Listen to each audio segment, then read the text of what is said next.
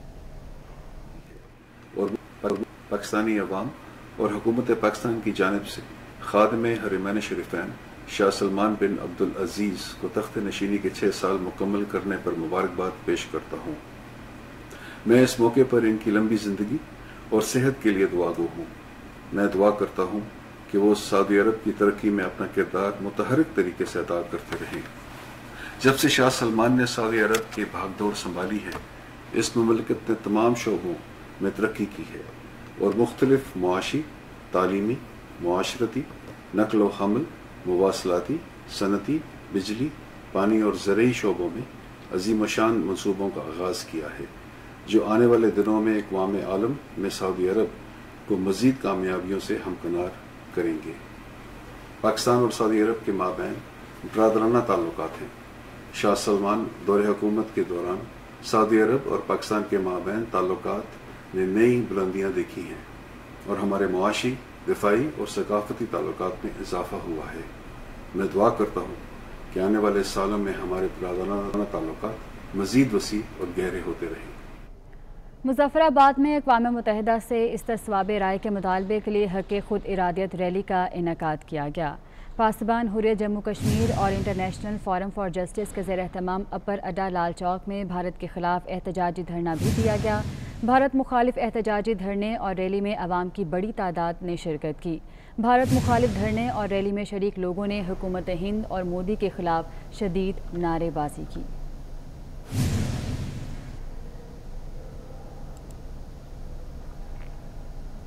Shekau پورہ میں ہفتہ شان رحمت للعالمین کے سلسلے میں علماء و مشائخ کانفرنس کا انعقاد کیا گیا۔ مقررین کا کہنا تھا کہ نبی اکرم صلی اللہ علیہ وآلہ وسلم کی ذات پوری انسانیت کے لیے باعث رحمت ہے۔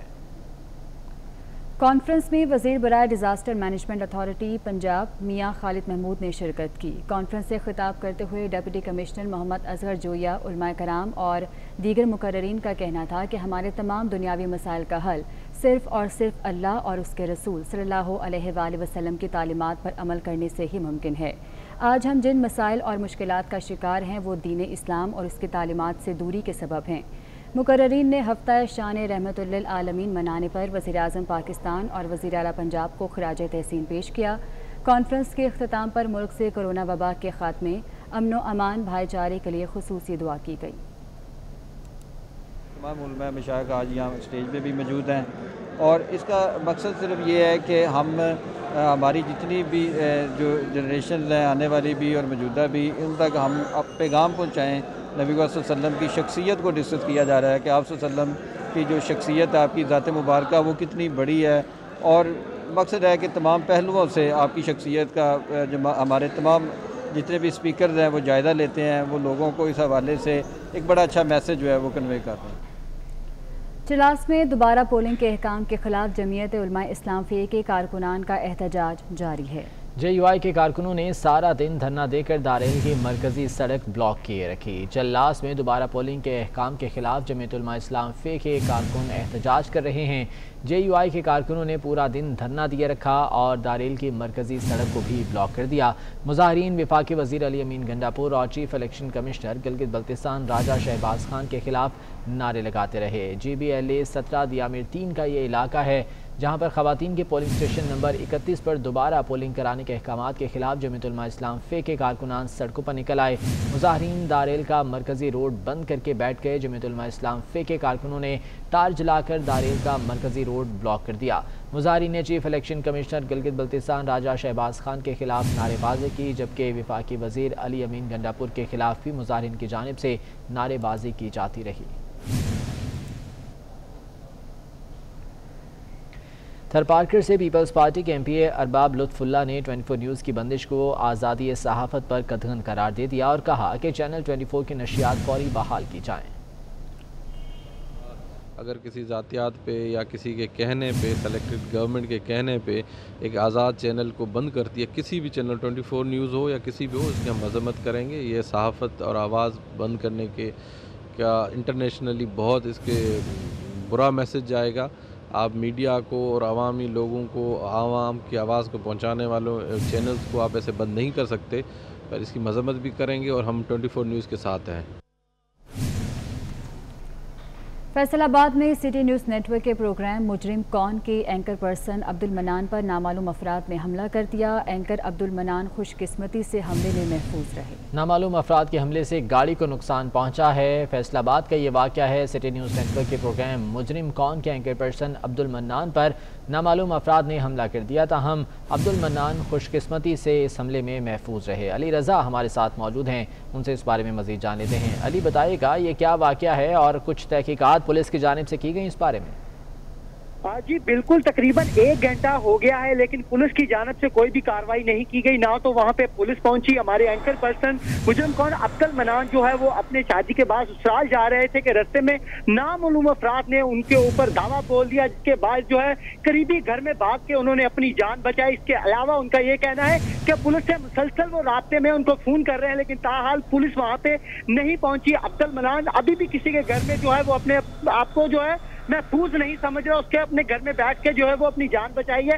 گاڑی کے پاس پہنچے تو دوبارہ پھر وہ نامعلوم افراد جو ہے ان کی طرف جو ہے وہ بھاگے۔ اس کے بعد جو ہے وہ اب گھر میں جو ہے وہاں پہ پہنچے ہیں۔ عبد المنان ابھی جو ہے وہ محفوظ نہیں، ان کا یہ کہنا ہے جب تک وہاں پہ پولیس نہیں آتی وہ گھر سے باہر نہیں نکلیں گے، کیونکہ جو ہے وہ پولیس کو بار بار فون کر رہے ہیں، پولیس تاحال وہاں پہ نہیں پہنچی۔ عبد المنان ابھی مجھ سے تھوڑی دیر پہلے اس کا رابطہ ہوا تو اس کا یہ کہنا تھا کہ جو ہے میں نے پولیس جو ہے متعلقہ SHO ان سے بھی رابطہ کرنے کی کوشش کی ہے لیکن جو SHO ہے اس نے میرا فون نہیں اٹھایا۔ تاحال ابھی جو ہے وہاں پہ وہ باہر نہیں نکل رہے۔ نامعلوم افراد وہاں پہ پہنچے ہیں جو مانا والا کے پاس پہنچ کے جو ان پر جو ہے وہ حملہ کیا ہے۔ ٹھیک ہے علی رضا، بہت شکریہ اپڈیٹ کرنے کے لیے۔ اور اس بلیٹن سے اتصال